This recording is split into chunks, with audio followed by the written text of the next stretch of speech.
Hi, it's Pete, Mindwiseman's channel, aka Maverick Outdoors, and today's a day during the middle of July 2017 where we've got a lovely, sort of fresh, sunny, a little bit of a cool breeze in the air, but it's a lovely day to set out to do an overnight wild camp in the canoe. And here's my setup. Kitchen area just here, kit bag with food, other items. Also in that bag there is some sleep kit and some extra bit of clothing and extra sundries. And the tarp is a 3 meters by 2 meters, 3 meters long, and of course a 2 meter stretch is either end, head and foot. As you saw, I used a stick to clear the ground. Some of it was nearly as overgrown as some of the nettles surrounding there. Not quite as high, but it definitely needed clearing up. So it's just a nice clear sort of level surface so you can see if there's any bits of wood or any bits of stone or whatever, so nothing gets damaged or you don't trip over anything basically. All four corners fixed with bungees down to the ground, just easy job, straight to it. And the entrance point, as you can see, a stick found on the ground, so I just trimmed that.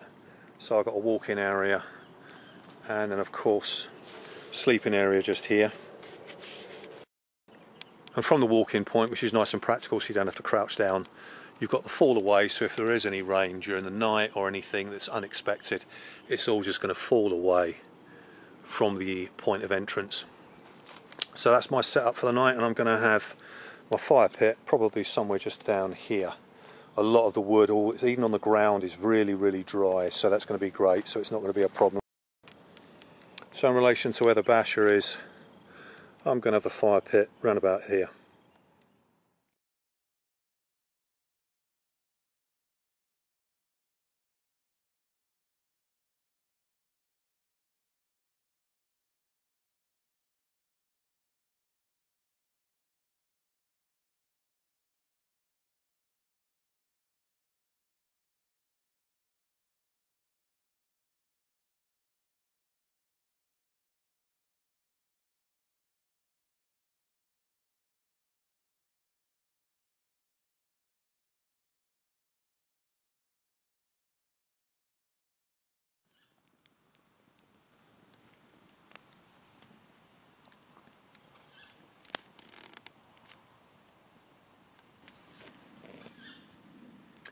So now the fire is really established.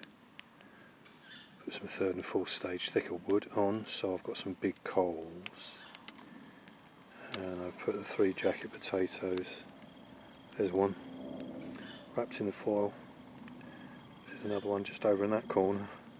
And there's another one just through there, you can see it, and through the flames. So they'll be cooking about halfway through, and then I'll eventually get the grill on that recess to put the chicken on. So they were frozen out the freezer, and they're still nice and fresh cold because they've only just defrosted after being in transit in the rucksack food kit bag. So I'll debag those in a moment and get some coals, put them on the recess, and then these will start cooking and have a late night feast. Can't beat it, especially as this is the first time out for a long break.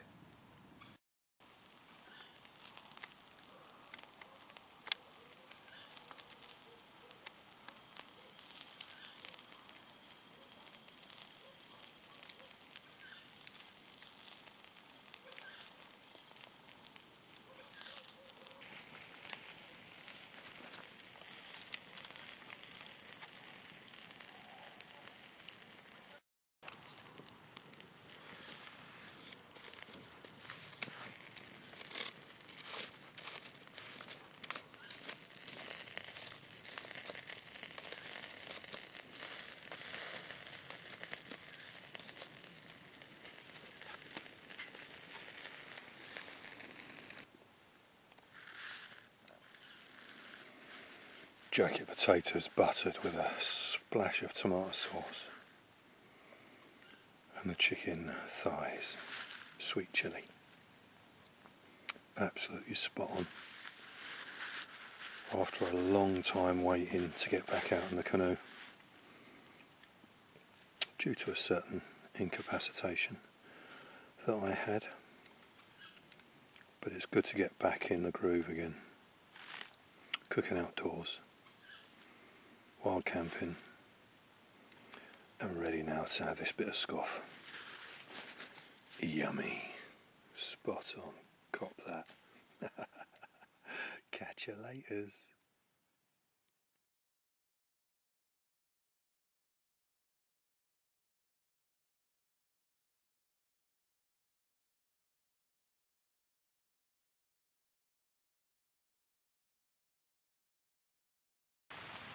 Good morning, and it's very light, as you probably can hear, rain tapping on the tarp.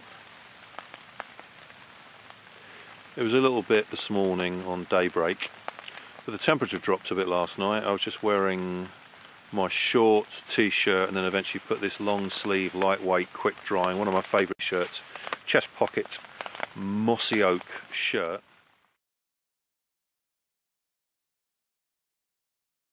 And then we're just sitting around wearing those clothes whilst cooking on the fire. And then later on just got a little bit nippy before I settled for the night, so I put on my softy jacket and of course softy trousers. Didn't bring a sleeping bag or a lot of thermal layers, although I brought enough just in case, because the weather's sort of quite mild and it's sort of midsummer. Even if the temperature drops, you know, it's not going to be freezing cold weather where you need masses of thermal clothing. So hence I didn't bring a sleeping bag, just a softy jacket, trousers. So if I did have to move in the night, it's just easy to get up without having to unzip or uncover from a sleeping bag. So I always like this, as you know, if you follow my travels, I really like the softy jacket and trousers because I like to be mobile if something happens during the night.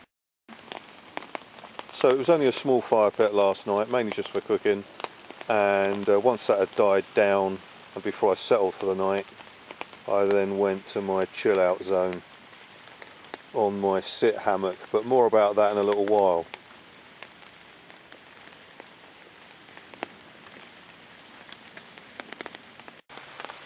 And to maintain a little bit more body heat, I donned the old buff, which obviously is a tubular piece of material. You just put on your head, you have it draping over, or you can twist it and then double layer it like I've done here.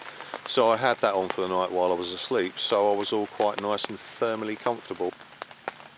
A few sundry duties before I actually settled for the night. Put the phone, obviously zipped it up in this little bag, put the phone on one of these through night little stem stick battery chargers, so that connected up and recharged that during the night. Kept it in the little bag, but obviously put it on this little kneeling mat which insulates from the floor, because I have mentioned it before, when any power sources, you've got batteries or any items that have got a battery charge in, the colder they get, the easier they lose charge and lose power. So that was in there for the night. Little backup radiant light for camp, which I've used before, gifted to me by my son, so that's something I always take with me anyway. That's really a totem item, even if I'm not going to use it, because my son gave it to me, I take it with me, especially if I've got space to put it somewhere. As soon as it became dark and dusky, I donned my through night head torch, single battery unit. It's got a lot of selective illuminations where you press it, it gets brighter, you press it again, it gets dimmer.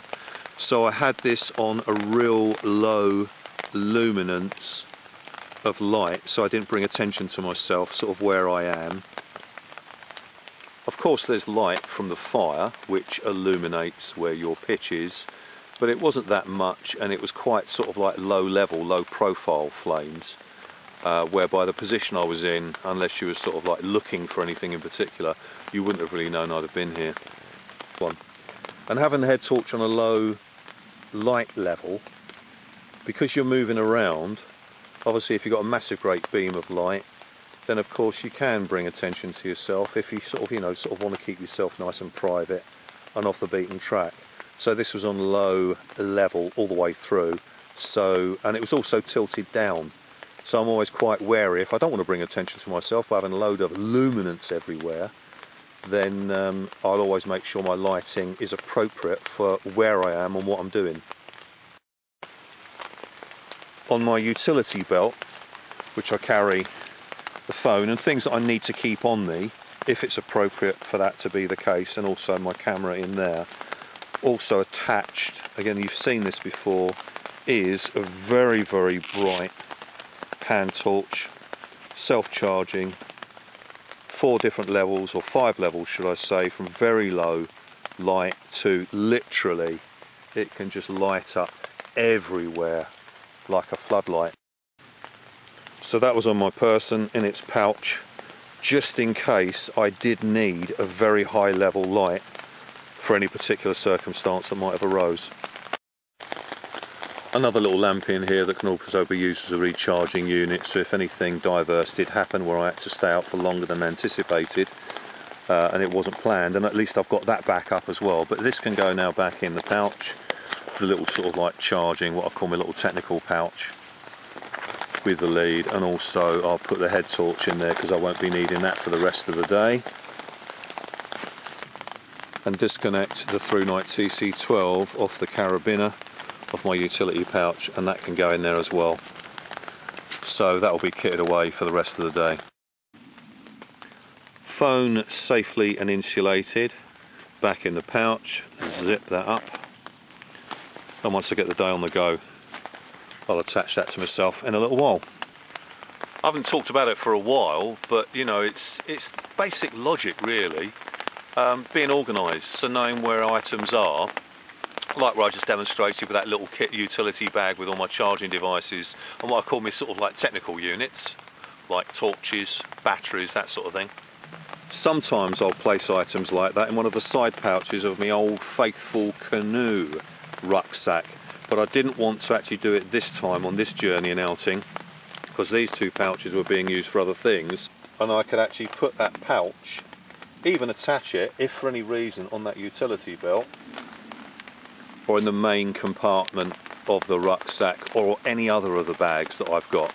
So it's always adaptable and could be placed anywhere, so it's more versatile. And as you can see, the rain is dripping off the tarp on the lower slanted end, and always out of habit, even if it's not predicted to be really bad weather. I'll always put my kit under the tarp just in case, and it's just as well. Otherwise all that cook kit and maybe other things I might have laid out because I'm just being a bit lackadaisical would have all got wet. So when I've mentioned that and featured it before in previous wild camps, it's not rained, but there's a good example of one of the reasons why I do it. Putting the stuff under the tarp before you settle for the night, just in case it's unpredictable weather or it's a little bit worse than anticipated. I always have a roll of decent, really good adhesive, strong gaffer tape, duct tape for any versatile uses, and I either keep it in one of my racks or the canoe bag that carries the paddles, the seat, the booster block you can see next to it, and other items that are actually relative to the canoe. And then this duct tape can also go in there as well, so I don't have to worry about being bulky, being on the roll. I prefer it in this situation to be on the roll rather than taking, say, a few lengths off and wrapping it around maybe a sheath of a knife or even a paddle itself. And on this occasion I knew I was going to use the duct tape to secure the corners of these 2 British Army issue 120 centimetre, 1.2 metre Army issue sleep mats, but I wanted to bring 2. They're lightweight rather than being a massive great thick air inflatable mat that's either sort of pumped up with a hand pump or something like that. I just wanted to bring these 2 to give me a little bit more cushioning against the floor, and these 1.2 metre mats together gave me the double insulation, but also the length of the body where the mat was, which is always very important to consider. And again, I've covered this before, but it's a good little reminder. The whole length from here, obviously my head was there, so the majority of my bulky parts of the body, internal organs, your chest, your shoulders, everything else, is all going to stay warm. And it was only sort of my lower shin to my feet that were actually off the end, basically where that roll of tape is. So it was a good 2 inches insulation from the ground, which really did the job.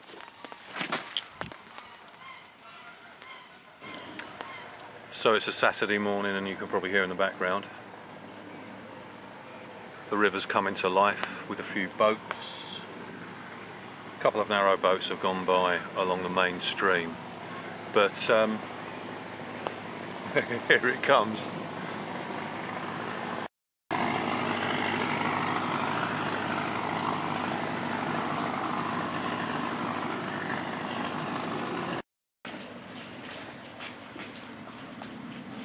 Creating a little wake as it travels by.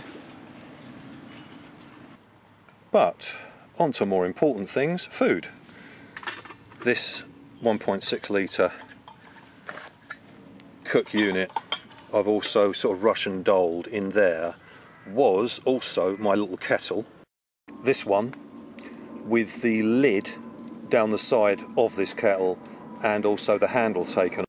Placed straight in there, and then this little just over a litre saucepan over the top with the lid, then that enclosed, so that everything was all nice and compact.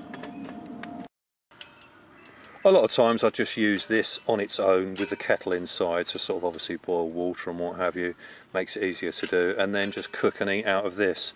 Because some of the food that I've got in the old faithful food bag, that if you follow my travels again you've seen this before, got some defrosted ostrich steaks, which I brought obviously with the chicken out of the freezer yesterday, so they're still going to be cool. So I've got some fresh vegetables to knock up with that, but also for later on as well I've got a curry.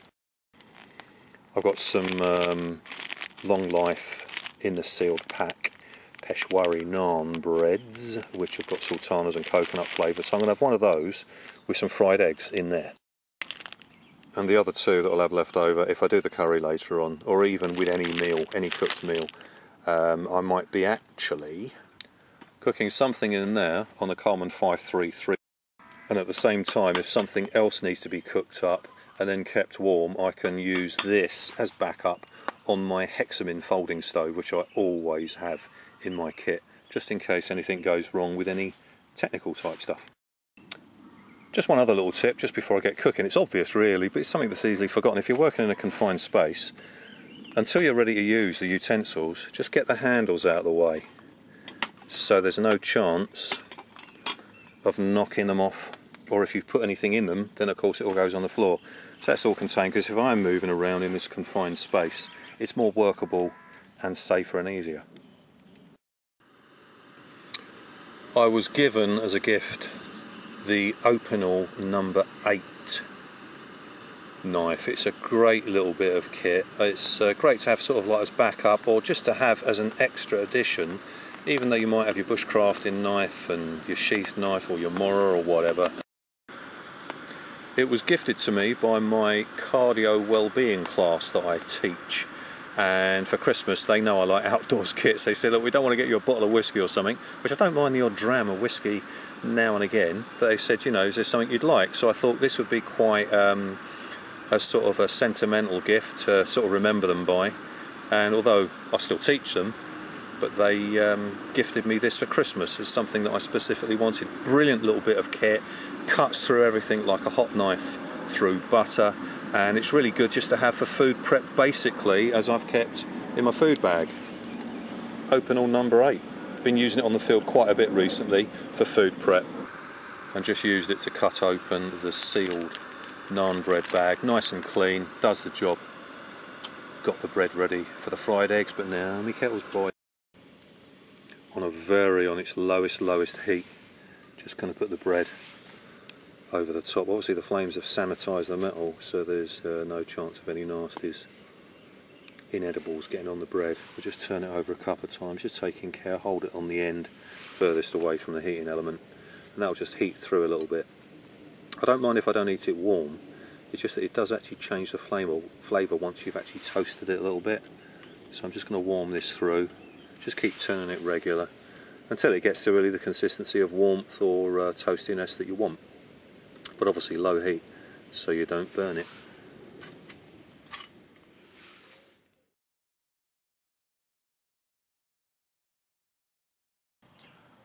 What I decided to do was just had a flash of inspiration, thought, I don't know, I'll do another naan bread, just toast it on top of the cooker, and then just have them as fried egg sandwiches with a little bit of tomato sauce and pepper.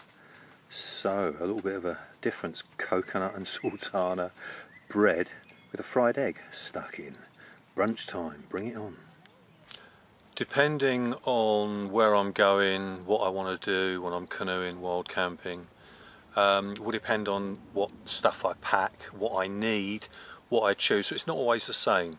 You'll have seen in previous videos where I've had my deployment bag, which is a nice long sort of bag with handles. Also it's got shoulder strap, and then it's got on the reverse of it 2 shoulder straps, so it's sort of 3 versions: handhold, over the shoulder, or over the shoulders behind you as a rucksack. And it's got pouches on the side. I've used that a number of times, but if I put a load of stuff in it, it becomes one dead weight, and I needed to be careful this weekend, and again, well, I'll tell you a little bit about that in a moment. So I'll just quickly show you how I actually, logistics, how I actually pack the stuff for this particular trip. If I don't verify, I always get questions, so at least it gives you the information of knowing that it doesn't always have to be carved in stone, just doing one way of packing your kit, whether it's, you know, sort of like trekking or especially in the canoe. But the dry bag, in the base, I've got the 2 inflatable mats that you saw that I used, then my softy jacket that way, softy trousers on top of that, a waterproof foil emergency blanket. If you get wet, it also takes the water off you and keeps you warm, towel, little wash kit, and my first aid kit, which I'll probably take out and actually put in the top of my other rucksack. So all in all, it's not too heavy. I can easily manhandle that, especially if I'm going up a angled bank. Because sometimes, if you're not sure on the type of terrain that you're going to be mooring up, sometimes there can be an angled bank, and it can be quite awkward, or sort of slipping away from the bank before you've actually moored up the canoe. So it's making the canoe secure, as you saw right at the beginning of this video, and then dismounting the canoe and then taking the kit out. But of course, if you've got smaller bits of kit with lighter weight, it makes it much easier to manoeuvre, much safer, especially if the terrain that you're going to moor up to is a bit unpredictable and it's not low to easily step onto. So for this particular trip, I wanted everything to be self-contained. I didn't want to have to procure water from the river and filter it and then treat it, that sort of thing. So I brought with me 5 litres of water, and then also my drink canister, which is clipped onto the side of the rucksack. 3 of these, 1 litre each, and then the 2 litre, which is wedged down the back. Also I had in there my 533 stove, the saucepan unit, also wet wipes, perspiration towel, and lightweight waterproof trousers with a poncho that's just underneath. Kitchen paper roll, and a couple of plastic bags. One you can see over there, which has got my rubbish in, and this extra one for dirty clothes. And the reason why I brought the little central zip pouch with my batteries in as a separate container, a little dark case. These pouches, this one was used, sunglasses, a couple of attachments for the camera, a millbank bag if there was a problem where I got stranded here and I did have to filter the water, a couple of brackets for the camera, so that's all self-contained. And on the pouch the other side, my hexamine stove, small pair of pocket binoculars, my fire starting kit, and also my trip alarm wire fixture that I put around the perimeter in certain areas of my pitch, just for safety and security, because you never know who's around. You've seen me many times before use a food box with loads of bits and pieces, but it worked more practical with the type of stuff that I was bringing and the type of food, to actually put it in this utility bag that I use quite a lot. Nice and waterproof, really rugged, and all of my food stuff went in there. And then other little bits of hardware utility stuff, the little stick table that all my bits and pieces are on, the fold-up stool and the pad, and the camp kit, my basher bag that has all the fixtures and fittings in there, goes in when I'm ready to paddle back in that black rucksack. So everything that's canoe related that I need to transit in the boot of the car is all packed in that black rucksack. Paddles, seat, all sundries to do with the canoe, and then that transom bench, which can go across the gunnel to sit on, I use as a base to go onto the base of the trolley, and then extend the handle up, and then the folded canoe goes on that trolley resting on that board away from the wheels so it doesn't get any damage or abrasion. I have been to this location before. I've not actually wild camped here or pitched overnight, but just passed by and had a little rummage around to see what's about. And it is nearby to places where other people do camp out, whether they moor up their launches or their narrow boats or even leisurely canoeists. So where I locate my pitch, I like to make sure I'm in sort of like a viewing position of virtually sort of a 360 degree, or at least in this case 180, because of course the river is the other side of the canoe. So I want to be able to see, as you're looking at this image, to the left and to the right, and also in front of me going this direction. There's access this direction and also mainly over there, because there's a mooring area further up where people can sort of like moor up and have a little rummage around. So spatial safety and awareness, I just like to know, it's just my personal choice. Where I was lying this direction, as you saw my head was that end, I can see to the left, to the right, as you're looking at my finger, or further away. The pitch on the lightweight tarp worked really well. I decided to sort of get a little bit of an apex coming up here, and it was fastened to that tree and it was safe to get on. Another deciding factor also as well to pitch up here was sort of like reading your terrain, where I could obviously see the three uprights. The corner there I've used my paddle, the other corner I've used one of the sapling trees, and also the other corner there. And then this nearest corner I'm using to hang up my clothes is one of my sectional poles, which has got 5 sections in it. So it was easy walking access, head height, and then just crouching down with the least amount of effort. And of course when there was rain, it all drained off away from the access point of where I would want to get in and out of the Basher entrance. Yep, it's a canoe wild camp like I've done many times before, but there's always slight little transitions or changes. Considering as well, I'd not actually stayed here overnight, so I don't really know what the fallout is from that. If other people might have turned up to sort of camp here as well, although it is rather off on this riverbank, it is a bit off the beaten track, and you've got to really know what you're looking for and recce around. My chill out hammock, new addition, just about fitted in nicely between these 2 trees.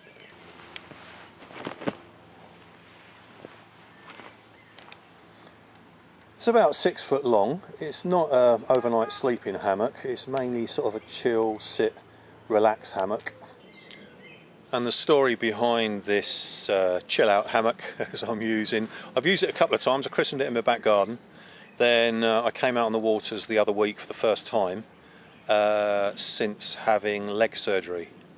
This hammock was gifted to me by a guy called Eddie Mack. Some of you might know him. He's been to some of the prepper meets. He's based in Essex. He's one of the guys that call themselves the Iceni crew. And gentleman and a scholar, found out that I'd had major leg surgery. A lot of activity on the waters, a few canoeists gone by, and a couple of small motor launches because the weather's cleared up a bit. So they're out in the waters. But yeah, I was, back to the story, I was incapacitated for a very long time and I was going through rehab, and Eddie found out about it, and he makes lots of kit, bags, EDC, carry pouches, all that sort of thing. And he makes sit hammocks, and he gifted it to me, sent it to me and said, hopefully it will help you chill out, relax with your rehab. Or considering for the first time in about 4 months I've actually been able to come out in the canoe properly and do an overnighter. I'm not one for sharing my personal life on social media, because that's personal to me, especially any health issues or sort of personal problems and challenges that one has. But sometimes people find out about it through the grapevine, and they're very concerned because they don't actually hear what's going on. So I'm just making a little bit of a statement of it. If I do share anything via social media, it's not actually as a sort of woe is me, I've got all these big problems. But it's more of, you know, if you get over a challenge which is seen as a very big obstacle and other people maybe have not been able to surmount that challenge, then you try to sort of encourage people to make the most of what they've got, you know. My philosophy is, you count your blessings, because one day you might have to save all that energy of moaning over the most inconsequential. I'm very much one for counting your blessings of what you do have, and not moaning about the slightest little inconsequential situations, which really are no real big deal. But sometimes people sort of, you know, making a mountain out of a molehill, and I'm not that sort of person. So hence that's why I've been a bit covert about my leg injury and what have you. Some people have known that, you know, I've had a problem over the years, but I've just got on with things, you know. I mean, that's my attitude. You just get on with it. You've got to soldier on. Unless, of course, you've been gifted a chill out hammock. Well, of course, you don't have to soldier on. You can just chill and relax and just take in the vibes of Mother Nature. It's okay, it's not a widow maker. Checked it out well beforehand, as always, any terrain. Check for any deadfall. So yes, I was incapacitated for quite a number of months. Let's just say sort of disabled with certain aspects after the operation, but I mean that was all part and parcel of it. So that's as much as I'm going to say. I'm not going to go into all the ins and outs of other challenges that cropped up unexpectedly, but just to say, you know, I'm back out. Got to take it steady. Healing process is still taking place. Got to be careful with mobility and that sort of thing, but luckily enough, because I've always had a physical lifestyle and exercise and all that sort of thing, and that's been my work for 20-30 years, you know, or incorporated with part of my work. Luckily enough, it's actually seen me through, and with what's called muscle memory, which some of you might know of, the body actually kicks back quite quickly. But there's still things I've got to be careful of. There's still things that can be a little bit risky, but you just have to be very mindful of anything when you've had any type of surgery or prosthetic replacement and all that sort of thing. So yeah, I'm counting my blessings, talking to you now, and just saying why there's been a bit of a break since the previous few videos, really. Although this condition's been going on for nearly 2 years, it gradually got worse and just needed hospitalisation and an operation. So that's all sorted, and as you can see, I'm back to swinging. Swinging, not singing. La, la, la. And as you can see, I'm in a good mood because basically I'm out where I love being. In the canoe, wild camping, setting up a basher, all weathers, all terrains, campfire cooking, eating outdoors, and just being in Mother Nature. You can't beat it. Albeit with the sound of aircraft every now and then. Still living on a small island like England, there's not really many places you can get away from flight paths which change different directions. But at least if you're in a bug out scenario or an emergency, if those aircraft stop flying for a good few hours, or you don't hear anything for half a day to a day, you know there could be something quite drastically wrong going on. Which brings me to the subject of literally sort of bugging out for, let's just say, an unexpected situation, not leisurely. Obviously, if you do things in a leisurely, in your leisurely pastime, then it makes it easier to switch on and go into that activity mode. If push comes to shove and there was an SHTF, you know, and you had to sort of like bug out or go somewhere. But there's a couple of projects I've got in the pipeline which will incorporate that sort of aspect, varied from, you know, using the waterways. For me personally, bugging out is really a last case scenario. Regarding bugging out and all that sort of thing for unexpected circumstances and emergencies, you know, just as much as I love living outdoors, leisurely pursuits, I'd rather do it that way than actually for an emergency. But then if that happens, you get having the right mindset to adjust, and that can be half, if not all, a lot of the challenge. It's not just the kit and the knowledge and the abilities, but it was also the mental adjustment to actually being away from what your normal sort of domestic environment is. And just as much as I love being outdoors and doing what I do, I like my home as well. It is a home, it's not just a house. And I do appreciate it, and I like the area that I live. So, you know, last case scenario, I'd rather stay indoors with all my prep stuff and what have you. And some of my prep food storage actually helped me out quite significantly. Although I had people to help me after hospitalisation, I was able to use some of my food without actually putting other people out who were, as I say, prepared to help me and go shopping and all that sort of thing. but I was really able to utilise some of my stored food and other bits and pieces so that I could actually bring them to you straight away without having to rely on other people that might not have been able to do it convenient for when I actually needed that stuff, if that makes sense. So that's actually helped me out as well. But with all some of the doom and gloom in the world, you know, things can be a bit unpredictable and it can affect society in general. So you've got to sort of like look ahead and think, well, you know, what could happen in certain, let's just say, unsettled times that we now live in. But on the same token, as I say, count your blessings, make the most of what you got and enjoy the time that you've actually not got any problems. Because one day, as I say, you might have to save that energy when you do have a big challenge. So adding a bit of a serious note to this leisurely wild camp, not to digress from maybe, you know, getting some ideas from what I've done on this particular occasion, similar to other times, but there's always changes, there's always little sort of amendments that you might make. Little amendments that you might make, depending, as I said before, on the kit, the things that you want to use. So it's always to have a sort of a variety of different ways of approaching what your project is. There's a fun boat somewhere in the distance, people singing. I don't know if it's going to chug by me or take a different route along the river. You can probably hear it chugging. I don't know if you hear the singing now. That's all gone. See, there's life on the river. You don't know who's around. Normally it's all people enjoying the leisurely pace of things. But, you know, it's always good to know your environment and a process of what's called proxemics. But maybe I'll talk about it another time. But back to the leisurely pursuit. I was going to utilise the fire pit and cook something, but it's now late afternoon. I don't want to be rushing around. I think I'm going to just tidy up the fire pit now and finish packing away some of the stuff and then just sit and relax and make something to eat on the 533 stove.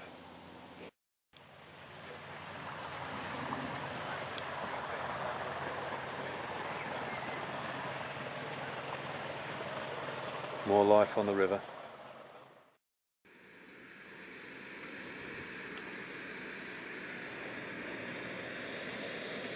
So here we go again, back to food, one of my favourite pastimes outdoors. Okay, I've chopped up some potatoes and carrots with this hot knife through butter, open or knife, brilliant. And then what I'm going to do is, once I've boiled the veg up, is I'm going to cook these. I was actually going to do them on the grill on the fire pit, but because I'm going to use it just for convenience, the camping stove, that's the barbecue marinated ostrich steaks. If I bring my plastic food container, which obviously this is one of the lids of one of the containers I use, I'll actually use the lid, like I have done just now, as a chopping board. Because I didn't bring the plastic containers, I thought, well, I'll bring the lid anyway, stick it down the back of my food bag, and that was a nice chopping board. What I've decided to do is cut the ostrich steaks that have been marinated with garlic, a little bit of spice and mainly barbecue marinade, chop them up into sort of like chunks, and I've virtually near enough 3/4 cooked. They're sort of like al dente, sort of not quite soft, and then I'll once the meat's cooked, I'll put those in with that, and yeah, I think that'll be my meal. I'm not going to add that sachet of curry sauce. Decided I just fancy the barbecue marinade flavour with the freshness of the vegetables. Oh yeah, and I did add a few squirts of tomato sauce to thicken up the sauce a little bit, and it's created that nice sort of tangy flavour without actually overpowering, which I think that sachet, the big bag about the size of my hand, of the curry sauce would have done. So yeah, all good stuff.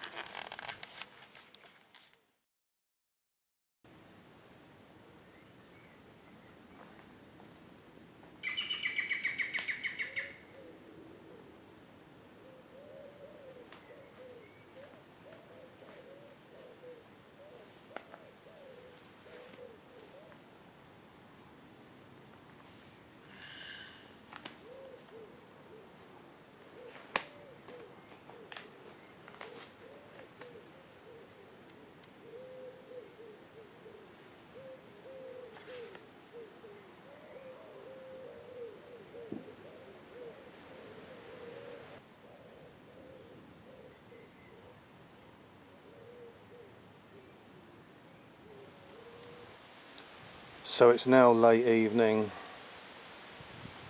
packed away the basher, the canoe's loaded in the water, next to the bank, fireplace, LNT, leave no trace. Bit of scratched earth obviously where I've been, but nothing that would obviously show that I've been here. So always leave no trace and leave the place tidy afterwards. And before I put myself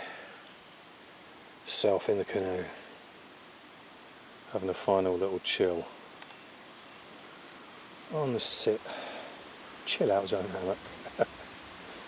Gotta be careful I don't fall asleep and wake up. Now I have to pitch up again. Mind you, I could still paddle in the dark, but I don't really want to. Got extra food in case I did stay another day or unexpectedly got caught out. Put a nice little mosey back on the river, although it's a bit overcast.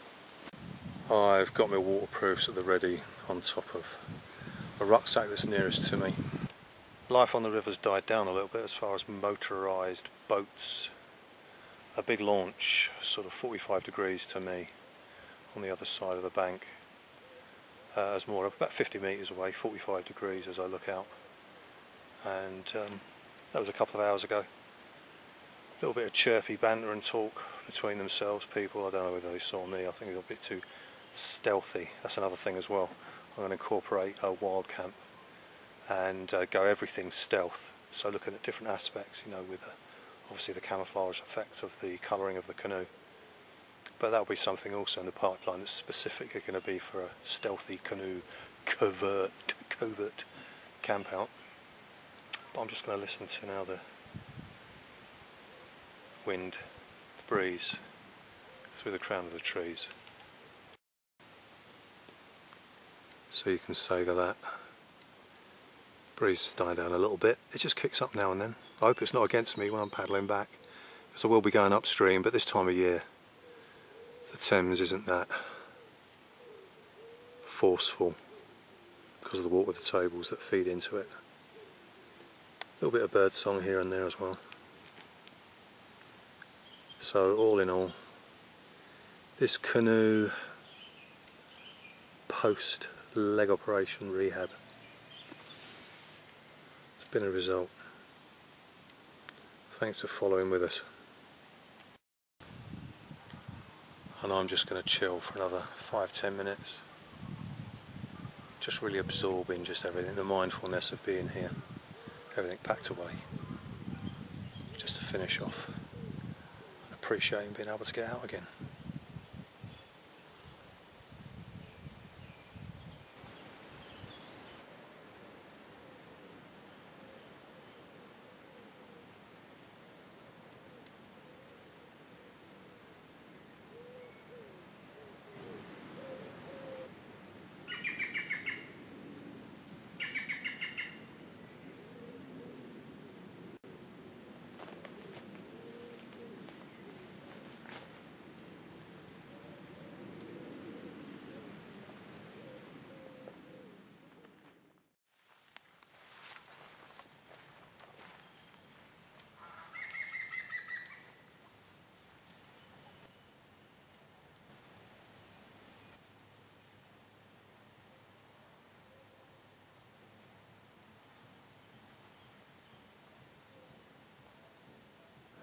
So I've donned my lightweight waterproof trousers, which fit in their own back pockets, so they're nice and small and compact. So if there is any unexpected rain, I mean the sky's starting to clear now, there's a bit of blue coming through, but if there is any unexpected rain on part of the journey, then at least my trousers are going to stay dry. And then if I need to get access to my jacket, it's easier to put my jacket over the top of my upper body than actually sort of struggling in the canoe to put a pair of waterproof trousers on. So actually I'm ready to go now. So it's been a really great couple of days overnight, getting back to canoeing and wild camping after the long challenging break from doing all the outdoors activities that I like to do and obviously share on my channel. So thanks for following me with this little journey, my return journey to canoe wild camping. And thanks for watching, really appreciate your interest as always, and catch you in another video soon. Cheers, take care.